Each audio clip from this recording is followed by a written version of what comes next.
环境部邀请民众评鉴台湾公共便所的卫生环境，高铁是摕到上冠分，学校阁有代替的便所分数较低。环境部是表示讲，2019年开始，投入超过16亿，已经改善4000多座的公共便所了，其中嘛包括219座的性别优先的便所。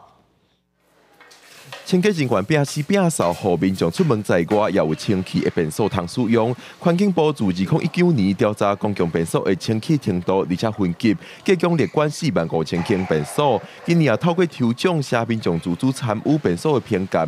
统计结果出炉，民众评鉴约1700间便所，95.3%的民众提出5粒车的满分评价。 民众也会去表达他的感受度，有58.6%是认为是说清洁管理还是需要加强的。那另外就是备品的，就是卫生纸没有的、吸收度没有的，好，那这个是有27.8%。环管署发现，这摆的评鉴参加的人有56%是女性，显示女性较关心公共便所的品质。这可能甲女性使用便所的平均时间是男性的2.3倍有关系。另外，阁有0.4%是其他的性别。环管署对此表示，未来加强公共便所的性别优先措施。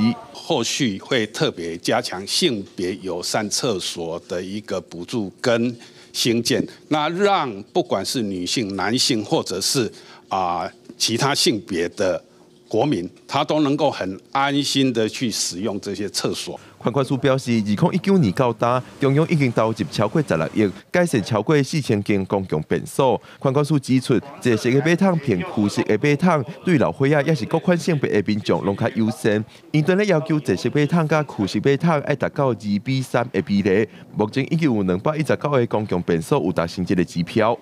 记者郭文婷随台北报道。